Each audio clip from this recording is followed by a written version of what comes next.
జాతీయవాద జర్నలిజానికి అసలైన వేదిక నేషనలిస్ట్ హబ్ ని సబ్స్క్రైబ్ చేసుకోండి. నోటిఫికేషన్స్ కోసం బెల్ ఐకాన్ పై క్లిక్ చేయండి. నమస్తే, వెల్కమ్ టు నేషనలిస్ట్ హబ్. ఇప్పటికే 10 సంవత్సరాలు భారత ప్రధానిగా అద్భుతంగా బాధ్యతలు నిర్వర్తించిన నరేంద్ర మోదీ తమిళనాడు మీద ప్రత్యేకంగా దృష్టి సారించారు. అలాగని ఆయన అక్కడ ఓటు బ్యాంకు రాజకీయాలు చేయాలని ఏ కోశాన అనుకోలేరు. కేవలం తమిళనాడు సాంస్కృతిక వారసత్వాన్ని దేశ ప్రజలకు, ఈ ప్రపంచానికి తెలియజేయాలని అనుకున్నారు. ముఖ్యంగా తమిళ భాష మీద ఆయన చూపించిన ప్రేమను ఏ తమిళుడు మరిచిపోలేడు. ప్రపంచంలో అత్యంత ప్రాచీన భాష అయిన తమిళాన్ని ఆయన పలు సందర్భాల్లో కొనియాడారు.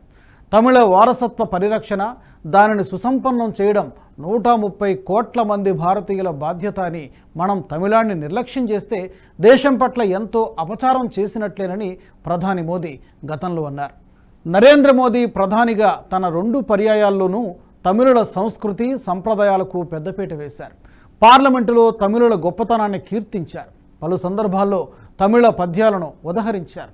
ఇలా చెప్పుకుంటూ పోతే మరెన్నో తమిళనాడు కోసం, తమిళం కోసం ఏ ప్రధానమంత్రి చేయని గొప్ప పనులను మోదీ చేశారు.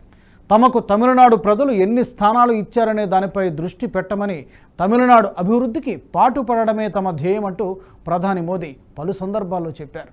ప్రధాని మోదీ నిర్వహించిన పలు కార్యక్రమాలకు రాజకీయ రంగు పూయాలని కొందరు ప్రయత్నం చేశారు. కానీ వాటిని మోదీ ఏమాత్రం పట్టించుకోలేదు. ఇటీవల జరిగిన పార్లమెంటు ఎన్నికల్లో తమిళనాడులో బీజేపీ అనుకున్నంత ప్రభావం చూపకపోయినా 3వ టర్మ్లో కూడా మోదీ తమిళనాడుపై ప్రత్యేకంగా శ్రద్ధ చూపుతారనే తమిళ ప్రజలు ఆశిస్తున్నారు. 2024 లోక్సభ ఎన్నికలలో దక్షిణాదిన కేరళ రాష్ట్రంలో బోణీ కొట్టిన బీజేపీ తమిళనాడులో ఒక్క సీటు కూడా సాధించకపోవడం బీజేపీ శ్రేణులకు కాస్త నిరాశపరిచే అంశమే. కానీ తమిళనాడులో బీజేపీ తన ఓట్ల శాతాన్ని భారీగా పెంచుకుంది. అయితే తమిళనాడు మీద ప్రధాని మోదీ పెట్టినంత శ్రద్ధ తమ మీద పెట్టడం లేదని కర్ణాటక రాష్ట్ర ప్రజలు కూడా అసంతృప్తిని వ్యక్తం చేస్తున్నారు.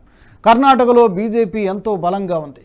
పెద్ద సంఖ్యలో బీజేపీ ఎంపీలను కర్ణాటక ప్రజలు పార్లమెంటుకు పంపిస్తున్నారు. బీజేపీ కర్ణాటకలో గ్రామస్థాయి నుంచి పాతుకుపోయింది. అయితే తమిళనాడులో బీజేపీ పరిస్థితి వేరుగా ఉందనేది రాజకీయ విశ్లేషకుల అంచనా. గత 2 దఫాల్లాగే కేవలం తమిళనాడు రాష్ట్రంపైనే ప్రధాని మోదీ ప్రత్యేక దృష్టి పెడతారని ఇప్పుడే చెప్పడం కష్టం. తమిళనాడుపై మాత్రమే కాకుండా పంజాబ్పై కూడా ప్రధాని మోదీ దృష్టి సారించనున్నట్టు తెలుస్తోంది. సిక్కు కమ్యూనిటీ పట్ల కూడా ప్రధాని మోదీ ప్రత్యేక చొరవ చూపిస్తూ ఉన్నారు. పలుమార్లు తలపాగా ధరించి పంజాబ్లో పర్యటించారు. గురుద్వారాలో లంగర్ వండడం, భోజనం వడ్డించడం చాలాసార్లు చేశారు ప్రధాని మోదీ. గురు తేగ్ బహదూర్ 400వ జయంతి వేడుకలను ఢిల్లీలోని ఎర్రకోటలో ఘనంగా నిర్వహించారు. పంజాబ్ ప్రజల అభిమానాన్ని సొంతం చేసుకోవడానికి ప్రధాని మోదీ ఎన్నో ప్రయత్నాలను చేస్తున్నారు. తమిళనాడు, పంజాబ్ రాష్ట్రాలు జాతీయవాదానికి కాస్త దూరమవుతూ ఉన్నాయని పలువురు ఆందోళన వ్యక్తం చేస్తూ ఉన్నారు. అందుకే ప్రధాని మోదీ ఈ 2 రాష్ట్రాలపై ప్రత్యేకంగా దృష్టి పెట్టే అవకాశం ఉంది. తమిళనాడులో ద్రవిడ భావజాలం ఎక్కువగా ఉండగా పంజాబ్లో ఖలిస్తాన్కు మద్దతు పెరుగుతూ ఉండడం దేశ ప్రజలకు ఆందోళన కలిగిస్తూ ఉంది. ఇక బీజేపీ ఎదగడానికి ఎంతో అవకాశం ఉన్న మరో రాష్ట్రం కేరళ. ప్రధాని మోదీ అనేకసార్లు కేరళ రాష్ట్రాన్ని సందర్శించారు. 2026 అసెంబ్లీ ఎన్నికలకు ముందు వ్యూహాత్మక చర్యగా క్రైస్తవ సమాజానికి చెందిన జార్జ్ కురియన్ను తన మంత్రివర్గంలో చేర్చుకున్నారు. ఈ రాష్ట్రాల్లో బీజేపీ వ్యూహాలు ఎంత ప్రభావం చూపుతాయో కాలమే సమాధానం చెబుతోంది. ప్రధాని మోదీ ఈ రాష్ట్రాలకు ప్రత్యేక ప్రాధాన్యతనిస్తున్నారని మాత్రం స్పష్టంగా అర్థమవుతోంది. ప్రధాని మోదీ ప్రయత్నాలన్నీ దేశ ఐక్యత కోసమే. రాష్ట్రాల సమగ్ర అభివృద్ధి, సాంస్కృతిక ఏకీకరణను ప్రోత్సహిస్తూ ఆయన నిబద్ధతతో ముందుకు వెళ్తున్నారు. ఒక్కో ప్రాంతంలో జీవన విధానం ఒక్కో విధంగా ఉంటుంది. అలాంటి వైవిధ్యాన్ని అర్థం చేసుకుని ప్రజల మనసును చూరగొన్న వారే గొప్ప నాయకులుగా కీర్తింపబడతారు. ఐక్య భారతం, శ్రేష్ఠ భారతం దృక్పథాన్ని ప్రోత్సహిస్తూ దేశ ప్రజలను ఒక్క తాటి మీదకు తీసుకువచ్చిన అరుదైన నాయకుల జాబితాలో ప్రధాని మోదీ ఇప్పటికే చేరుకున్నారనడంలో ఎలాంటి సందేహం లేదు.